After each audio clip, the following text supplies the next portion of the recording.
이 시간 우리가 함께 읽은 본문에서 변론이 아닌 예수님을 온전히 믿으라 라는 제목으로 하나님의 말씀을 전하도록 하겠습니다. 예수님께서 가까이 했던 제자 베드로, 야고보, 요한과 더불어 높은 산에 오르셔서 영광스러운 모습으로 변화되는 모습을 보여주셨어요. 예수님께서 장차 고난을 당하실 것에 대해서 예언하셨는데, 예수님께서 십자가를 지시는 그 고난은 실패가 아니라 그 이후에 부활이라는 영광스러운 모습이 있을 것에 대해서 제자들에게 보여주셨던 거죠.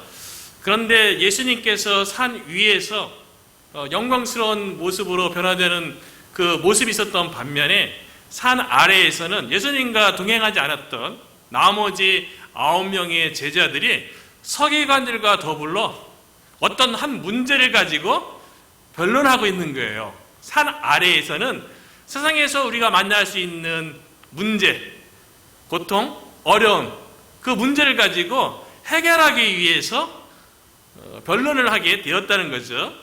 그래서 예수님께서 산 아래 내려왔을 때에 그 나머지 예수님과 동행하지 않았던 9명의 제자들과 더불어 서기관들이 막 논쟁을 했던 그 모습을 보시고 예수님께서 제자들에게 이렇게 말씀하세요. 16절에 보니까 예수께서 물으시되 너희가 무엇을 그들과 변론하느냐.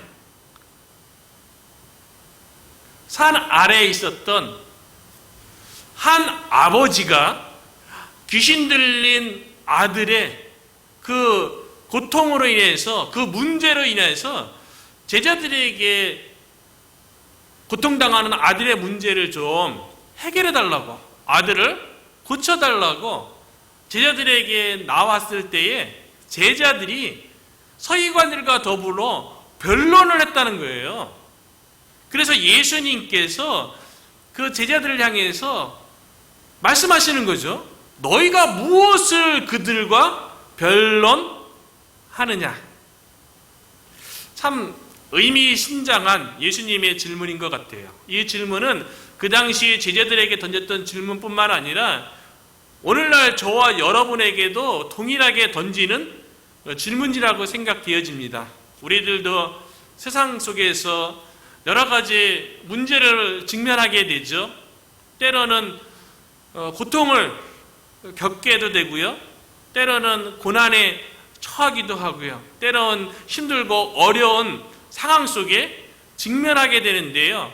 그런 일들이 생기면 여러분들은 어떻게 합니까? 그 문제 앞에서, 그 고민 가운데서 여러분은 어떻게 하고 있냐는 거예요. 예수님께서 산 아래 제자들에게 이야기했던 것처럼 한 아버지가 아들의 귀신 들린 그 문제를 가지고 나왔을 때에 그 아들의 그 고통에 대해서 제자들이요, 서기관들과 변론하고 있었던 거예요. 많은 무리들 속에서요.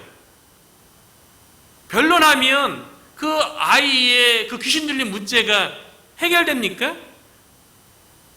그 당시의 상황을 생각해 보면 어쩌면 서기관들과 예수님의 그 제자들이요, 그런 얘기 나눴는지도 모르겠어요. 이 아이가 왜 귀신이 들렸는지, 귀신 들린 원인이 무엇인지, 이 아이가 왜 지금 고통 가운데 있고 왜 부모에게 힘든 그런 짐이 되었는지, 지금도 왜 귀신에 의해서 불에도 들어가고 물에도 들어가고 그런 상황을 왜 부모가 봐야만 해야 되는지, 왜 이런 일이 일어났는지 여러 가지 변론했던 거예요. 우리들도 어쩌면 삶에 직면하는 여러 가지 문제 때문에, 어려움 때문에 제자들이 그 당시에 말씀에 대한 전문가가 서기관들 아닙니까? 말씀에 정통한 사람들이 서기관들이죠. 그 당시에 전문가요, 지식인이요, 엘리트 아닙니까? 세상적으로 성공한 사람들 아니에요? 그들과 변론하면서 귀신 들린 아이의 문제에 대해서 이야기했다는 거예요. 어쩌면 우리들도 세상 가운데서 만나는 문제 가지고 누군가 상의하고 세상 속에서 논쟁하고 토론하고 그러면서 문제의 해결을 하려고, 해답을 찾아가려고 우리는 그러고 있지는 않냐는 거죠. 그래서 예수님께서 저와 여러분에게도 동일하게 너희가 무엇을 그들과 변론하느냐, 우리의 삶에 있는 문제 가지고 세상에 나름대로 전문가 집단, 나름대로 성공한 사람들과 더불어 변론함으로 우리의 문제를 해결하려고 하지는 않냐는 거죠. 그 변론하는 상황 속에서요, 아이의 아버지는 어떤 해답을 얻었습니까? 아이가 그 귀신 들려서 고통 가운데 있는데, 근데 아버지가 그 9명의 제자들, 산 안에 있던 9명의 제자들, 그리고 서기관들과 그렇게 변론했지만 그 아이에게 어떤 도움이 되었어요? 그 원인에 대해서 뭐 진단하고 여러 가지 해답을 제시하고 막 그랬겠죠. 그래서 이 변론했다는 이야기가 어떤 의미가 있는지 영어 성경에 보니까요, 변론이라는 이 단어를 argue로 번역했더라고요. 주장하다, 토론하다, 말다툼하다, 이런 의미 아니겠어요? 그러니까 귀신 들린 그 아들을 보면서 아마 제자들도 나름대로 막 주장했던 것 같아요. 또 서기관들은 또 말씀에 입각해서 또 이 아이의 문제를 어떻게 해결해야 된다고 또 막 주장했던 것 같아요. 그래서 그 가운데 말다툼도 있고 막 그랬던 것으로 보입니다. 그래서 한번 그 변론하다라는 그 헬라어 원문의 뜻은 무엇인지 한번 찾아봤어요. 변론하다는 원형의 헬라어가 뭐냐면 슈제테오인데요. 이 의미가 뭐냐면 함께 찾다, 토론하다, 논쟁하다, 신문하다. 어쩌면 이 변론했다는 이 이야기가요, 두 가지 측면으로 볼 수 있는 것 같아요. 하나는 부정적인 측면에서는 아마 제자들이요, 마가복음 6장에 보면 예수님께서 동네마다 다니면서 둘씩 짝지어서 전도하라고, 그때 예수님께서 귀신 쫓는 권능도 주셨고요, 그때 둘씩 짝지어서 나갔던 제자들이요, 예수님의 이름으로 귀신도 쫓아내고 그랬던, 능력도 행했던 그런 이전의 경험이 있어요. 그런데 지금 산 아래에 9명의 제자들이 한 아이의 귀신 들린 그 문제를 해결하지 못하는 거예요. 이전 경험에서는 귀신을 쫓았는데 지금 쫓지 못한 거로 인하여서 어쩌면 서기관들이 그 제자들을 보면서 너희들 이전에 예수님의 이름으로 귀신도 쫓지 않았느냐, 근데 지금은 왜 무능력하게 왜 귀신을 쫓아내지 못하느냐, 어떤 이런 뭐 조롱 섞인 어떤 신문, 이런 말다툼의 상황에 놓였을 수도 있다고 생각이 되어지고요. 어쩌면 또 긍정적인 측면으로 보자면 함께 찾다, 토론하다. 어쩌면 서기관들과 그 9명의 제자들이요, 산 아래에서 귀신 들린 아이의 그 문제를 해결하기 위해서 함께 해답을 찾자, 함께 토론해서 결론을 한번 찾아보자, 이랬는지도 모르겠어요.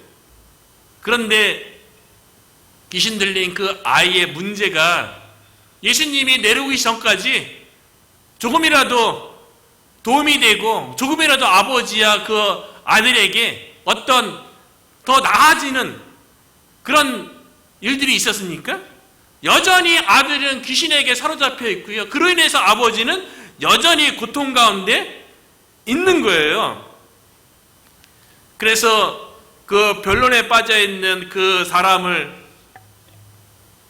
보고요, 예수님께서 그 변론하는 그 귀신 들린 아이에 대해서 예수님께서 데리고 오게 하죠. 그래서 20절에 보니까요, 이에 데리고 오니 귀신이 예수를 보고, 귀신은 영적인 존재이기 때문에 예수님이 하나님의 아들 메시아라는 것을 알아보죠.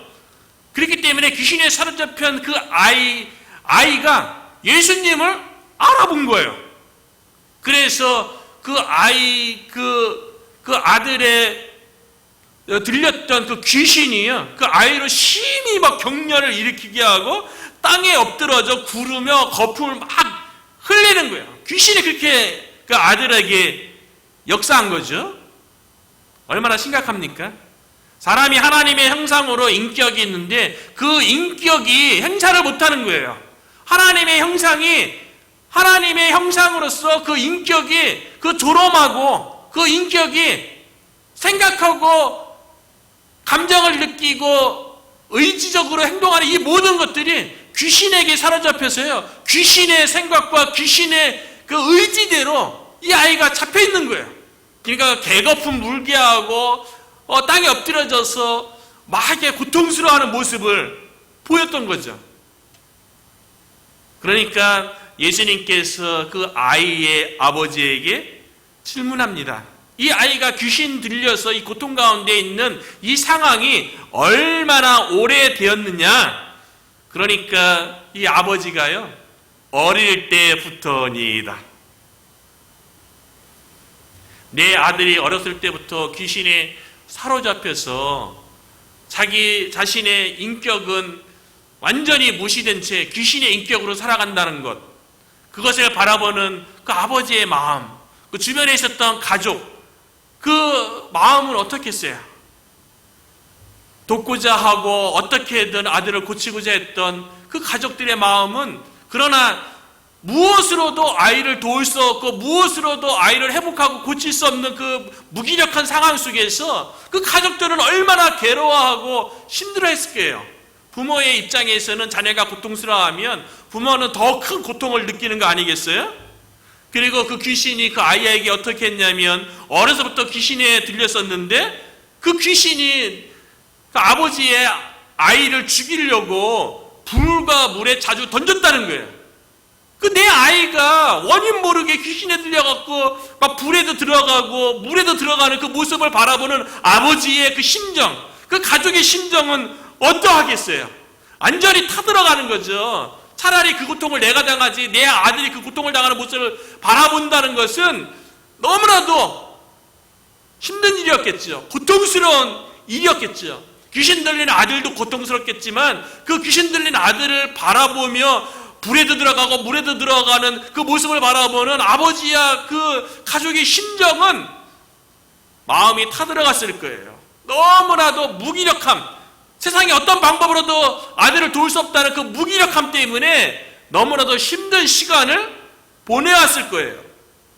그래서 아마 이 아버지가 주변에 듣자 하니 예수님이라는 분이 있는데, 그 예수님은 귀신도 많이 쫓아냈고 많은 병자들도 고쳤다는 그 소식 듣고 예수님을 만나 뵙기 위해서 산 아래 찾아왔을 거예요. 그러나 예수님은 산 위에 올라가서 영광스러운 모습으로 변화되는 가운데 산 아래에 있었던 9명의 제자들이 고치지도 못하고 오히려 서기관들과 더불어 변론하고 있는 거예요. 변론이 이 귀신 들리는 아이의 문제를 뭐 조금이라도 고치는 데 도움이 되었습니까? 어쩌면 우리들도 우리가 직면한 문제 가운데, 고통 가운데, 어려움 가운데 세상의 전문가나 세상에 도움될 만한 사람을 찾아가서 어쩌면 우리도 변론하고 있는지도 모르겠어요. 그 변론을 통해서 얻어진 그 해답이 우리의 삶에 실질적으로 도움이 되던가요? 아버지는 그 변론하는 모습을 보면서 귀신 들린 아이의 아버지는 또 얼마나 시달렸겠어요. 자기 아들을 놔두고서 여러 가지 논쟁 벌이는 그 모습, 판단하고 정죄하는 그 모습 속에서 예수님을 만나뵈러 왔다가 제자들과 서기관들의 그 변론하는 모습으로 인해서 아버지의 마음은 더 무너졌을 거예요. 그래서 이 아버지가 예수님께서 산에서 내려와서 앞에 소문으로 들었던 하나님의 아들 메시아라는 그 예수님, 이전에 귀신을 많이 쫓았다는 그 얘기 듣고 왔는데 예수님에 대해서 온전한 믿음을 보일 수가 없는 거예요. 여태껏 제자들과 더불어 서기관들과 더불어 그 아이의 귀신 들린 문제 가지고 변론하는 모습을 보면서 이 아버지의 믿음도 온전하지 못했던 거죠. 그래서 예수님에게 이 아버지가 뭐라고 얘기했냐면요, 그러나 무엇을 하실 수 있거든 우리를 불쌍히 여기서 도와주옵소서. 예수님에 대해서요, 무엇을 하실 수 있거든이에요. 이 얘기는 뭐예요? 예수님에 대해서 반의하는 모습 아닙니까? 이 아버지가 예수님에 대해서 온전한 믿음을 보이지 못하는 데에는요, 그 산 아래에 있었던 9명의 제자들과 서기관들 그 변론하는데 그 자리에 이 아버지가 있었다는 것도 한몫했다고 저는 생각합니다.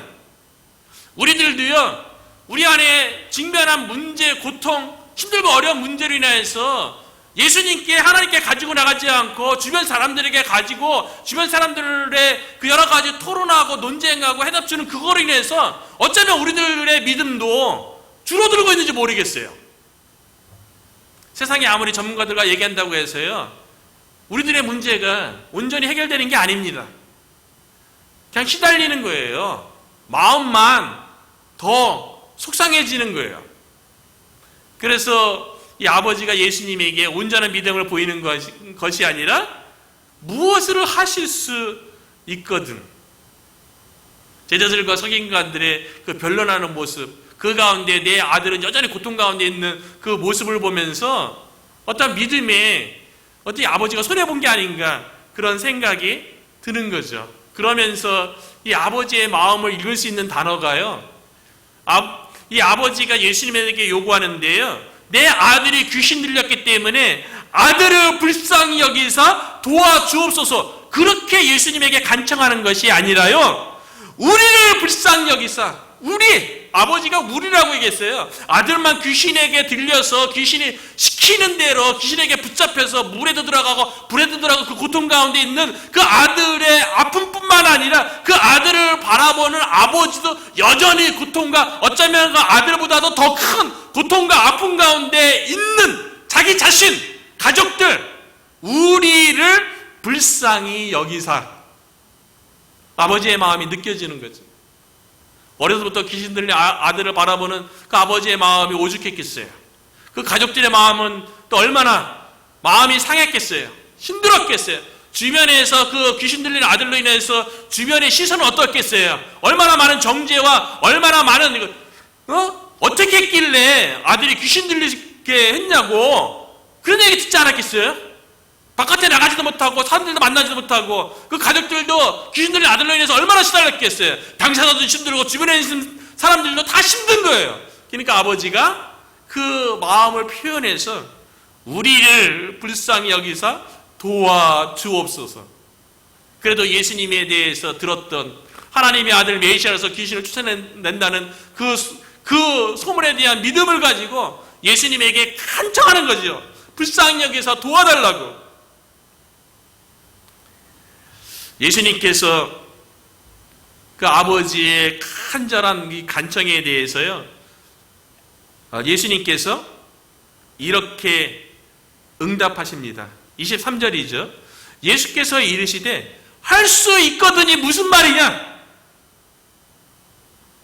그 아들의 고통의 문제 가지고 예수님께 나왔는데 예수님에 대한 온전한 믿음을, 예수님 내 아들이 귀신 들린 문제 가지고요 세상에 많은 사람들을 쫓아다녔고요. 9명이 살아냈던 제자들에게도 요청했는데요. 서기관들에게도 요청했는데요. 이 문제 해결하지 못했는데 예수님 말에 내 아들을 고칠 수 있습니다. 그런 믿음을 보여도 모자랄 판에 할 수 있거든.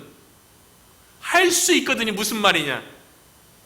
예수님께서 그 아버지의 온전치 못한 믿음에 대해서 책망하시면서요. 아버지에게 이렇게 얘기하는 거예요. 믿는 자에게는 능히 하지 못할 일이 없느니라. 믿는 자에게는 예수님이 하나님의 아들 그리스도 메시아라는 이 믿음을 가진 자에게는 능치 못할 일이 없느니라. 모든 것이 가능하다는 거예요. 저는 그 영어 성경 그 번역을 보면서 더 마음에 와닿더라고요. 믿는 자에게는 능히 하지 못할 일이 없느니라. 이 표현이 보니까요, Everything is possible for one who believes. 믿는 자에게는 모든 것이 possible, 모든 것이 가능하다는 거예요. 예수님을 하나님의 아들 그리스도로 믿는 자에게는 모든 것이 가능하다는 거예요. 이 모든 것 속에 귀신 들린 아들의 그 문제, 그 아들을 바라보며 상처받았고 그동안 고되고 힘든 인생을 살았던 그 아버지와 가족의 그 문제, 그 문제도 예수님이 하나님의 아들 메시아라는 이 믿음 가운데서 치유되어지고 회복되어지고 온전해진다는 것을 예수님께서 말씀하시는 거예요. 모든 것입니다. 우리의 삶 가운데 예수님께서 이거는 고치지 못할 거야, 우리 삶 가운데 예수님께서 이거는 구원하지 못할 거야 라고 생각되어지는 어떤 그 무엇이 있습니까? 아니라는 거예요. 모든 것 속에 포함되지 않는 것이 뭐 있습니까? 모든 것 속에는 우리의 삶에서 직면한 모든 문제, 모든 상처, 모든 아픔, 모든 어려움, 모든 고통, 고난 다 포함된 거예요. 예수를 믿는 자에게 그 모든 것이 치유되어지고 회복되어지고 온전해진다는 예수님의 말씀입니다. 저와 여러분이 귀신 들린 아들의 아버지에게 말씀했던 믿는 자에게는 능히 하지 못할 일이 없느니라, 이 말씀이 오늘 이 시간에 저와 여러분에게 직접적으로 들려지는 하나님의 음성이 되기를 주의 이름으로 축원합니다. 예수님께서 온전한 믿음을 아버지에게 요구했어요. 이 아버지가요, 얼마나 간절해요. 아들이 고침받고 온전해지기를 바라는 그 마음, 아들을 사랑하는 마음, 차라리 아들 대신 내가 귀신이 들려서 내가 고통받는 게 더 나을 거라고 생각되어지는 그 아버지의 마음, 그래서 이 아버지가요, 온전한 믿음을 요구하는 그 예수님의 말씀에요, 24절에 보면 이렇게 반응하는 거예요. 곧 그 아이의 아버지가 소리를 질러 이르되, 너무 예수님께서 너가 온전한 믿음을 보이며 모든 것이 가능하다는 그 말씀 앞에서요, 예수님 저에게 그 믿음을 주십시오. 온전한 믿음, 예수님만 바라보는 그 믿음, 온전한 믿음을 저에게 주십시오. 그 간절한 마음이요, 소리로 외친 거예요. 예수님에게 이 아버지가 외치죠. 내가 믿나이다. 할 수 있거든이 아니라 예수님만이 내 아들을 고칠 수 있습니다. 예수님에 대한 온전한 믿음, 내가 그 믿음이 있나이다. 내가 믿나이다. 나의 믿음 없는 것을 도와주소서. 나의 믿음 없는 것을 도와주소서. 이 아버지의 이 표현을 보면요, 믿음이라는 것도 결국에는 내가 믿어야지 마음속으로 막 외친다고 해서 믿음이 주어지지 않는다는 걸 알 수 있지요. 아버지가 뭐라고 얘기해요? 나의 믿음 없는 것을 도와주소서. 믿음도요, 예수님이 도와줘야 돼요. 믿음도요, 하나님께서 주시는 거예요. 그래서 고린도전서 12장 8절에 보면요, 은사 중에 하나가 믿음입니다. 우리에게 온전한 믿음은요, 하나님께서 은사로 주시는 거예요. 그래서 성경에 보면 어떤 사람에게는 같은 성령의 은사로 믿음이 주어지는 거예요. 예수님이 주셔야 되는 거예요. 그래서 예수님에게 달라고, 나에게 믿음을 달라고, 그 온전한 믿음을 달라고 얘기한 거죠. 믿음이 일을 하는 겁니다. 믿음이 역사하는 거예요. 그래서 히브리서 11장 1절에 뭐라고 기록하고 있습니까? 믿음은 바라는 것들의 실상이요, 보이지 않는 것들의 증거니. 믿음이 일을 하는 거예요. 믿음이 역사하는 거예요. 아버지의 믿음이 아들을 고치는 거예요. 예수님에 대한 온전한 믿음, 그것이 귀신 들린 아이의 문제를 고치고 회복해 한다는 거죠. 저와 여러분에게도 예수님에 대한 온전한 믿음이 있어서 그 믿음이 모든 것을 가능케 하는 그런 역사가 저와 여러분의 개인의 삶과 가정 가운데, 우리 교회 가운데 일어나기를 주님의 이름으로 축원합니다. 예수님께서 아이의 아버지의 간절한 요청, 나에게 믿음을 주십시오. 은사로 믿음을 주십시오. 예수님께 도와달라고 간청하니까요, 예수님께서 그 아버지의 간청에, 간절한 기도에 응답하셨어요. 그래서 예수님께서 귀신 들린 아이를 고치는데요, 25절에 보니까요, 예수께서 무리가 달려와 모이는 것을 보시고 그 더러운 귀신을 꾸짖어 이르시되 말 못하고 못 듣는 귀신아, 내가 내게 명하노니 그 아이에게서 나오고 다시 들어가지 말라. 예수님께서 귀신 들린 아이를 향해서 그 더러운 귀신이 나가도록, 그 귀신이 그동안에 그 아이에게 한 일이 뭐예요? 말 못하게 하고요, 말 못 듣게 했어요. 그러면 이 아이는 어떻게 살아왔습니까? 그동안에 들리는 게 없고 말도 못하니까요, 자기 자신의 세계 속에서, 귀신의 그 세계 속에서 갇혀서 그 세계 속에서 속박되어서 살아왔던 거예요. 근데 그 아이의 그 속박으로부터, 귀신의 올가매으로부터 예수님께서 자유케 하신 거죠. 예수님께서 벗어나게 하신 거죠. 그리고 두 번 다시 그 아이에게 들어가지 말라고 예수님께서 귀신을 향해서 명령했어요. 예수님만이 귀신 들린 아이를 고칠 수 있어요. 예수님의 명령으로 해서 더러운 귀신이 그 아이에게서 떠나가니까요, 그 귀신이 떠나가면서 그 아이로 경련을 일으키게 하고요, 쓰러졌어요. 많은 사람들이 이 아이가 죽었다. 그런데 예수님께서 그 아이를 향해서 손을 잡아 일으키니까요, 그 아이가 일어났어요. 귀신이 떠나가고 아이가 고침받고 온전해졌어요. 그 아이 안에 있었던 하나님의 형상이 회복된 거예요.